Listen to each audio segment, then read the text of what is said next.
کہتے ہیں یہ ابا کیا پرانے زمانے کی باتیں، پرانی باتیں، پرانی عادتیں، یہ ابا ایسے، یہ ابا ویسے۔ میرے بھائیوں، آپ جب چھوٹے تھے تو یہی ابا نے، یہی اماں نے آپ کی پرورش کی، تب آج آپ یہ جوان ہوئے۔ اگر ماں بچپن میں آپ کی خدمت نہ کرتی، آپ کی پرورش اور نگہداشت نہ کرتی، تو وہیں پر آپ کی زندگی کا خاتمہ ہو جاتا۔ جب آپ ماں کے محتاج تھے تو ماں باپ نے آپ کو پالا پوشا بڑا کیا، آپ کی عمر کی دعائیں مانگا کرتے تھے۔ اور اگر آج وہی ماں باپ بڑھاپے کو پہنچ گئے ہیں، اگر وہی اور بوڑھے ہو گئے، اگر بستر پر پیشاب کر رہے ہیں، اگر کہیں پیخانہ بھی ہو گیا، تو لوگ ان کے مرنے کی دعائیں اور تمنائیں کرنے لگتے ہیں کہ کب یہ بوڑھے مریں گے، کب ہمارا گھر پاک صاف ہوگا۔ میرے بھائیوں، بھول گئے آپ کتنے سالوں تک اپنے اسی بستر پر اپنی ماں کی گود پر آپ کا جھاڑا، آپ کا پیخانہ، آپ کا پیشاب ہوا کرتا تھا،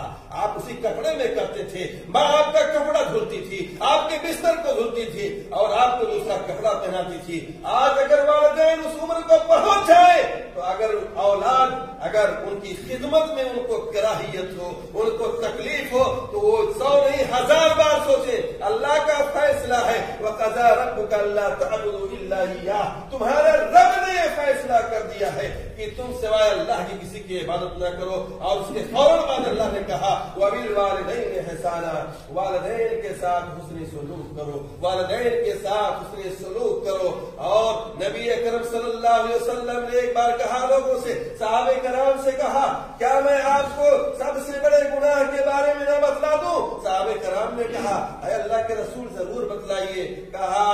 کہ الاشراک باللہ، یعنی اللہ کے ساتھ شرک کرنا، روئے زمین پر اس سے بڑا گناہ کوئی نہیں ہے۔ اور اس گناہ کے بعد فوراً جس گناہ کا تذکرہ ہوا میرے بھائیوں، اللہ کے رسول صلی اللہ علیہ وسلم نے جو کہا وہ حقوق الوالدین، والدین کی نافرمانی کرنا، والدین کی نافرمانی کرنا۔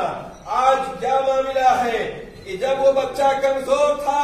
ماں باپ کیا کیا نہیں سہتے تھے میرے بھائیوں، لیکن آج اگر بیٹا کمانے کے لائق ہو گیا، اگر بیٹا پیسہ کما رہا، اچھا کما رہا ہے، اس کے گھر میں اس کی بیوی بچے عیش کر رہے ہیں، ماں باپ کو ان بیٹوں نے اور اس بیٹے کی بیوی نے غلام بنا کر کے رکھا ہوا ہے۔ جو ماں باپ ہمارے سر کا تاج ہونا چاہیے، جن کی عزت و اکرام ہمارے اوپر لازم اور ضروری ہے، جن کی نافرمانی سب سے بڑا گناہ ہے، آج ایسا بھی دیکھا جا رہا ہے کہ اولاد نے اپنی انہی والدین کو اپنا غلام بنا کر کے رکھا ہے۔ جب اولاد زیادہ امیر ہو جاتی ہے تو ماں باپ ڈر ڈر کر کے باتیں کرتے ہیں،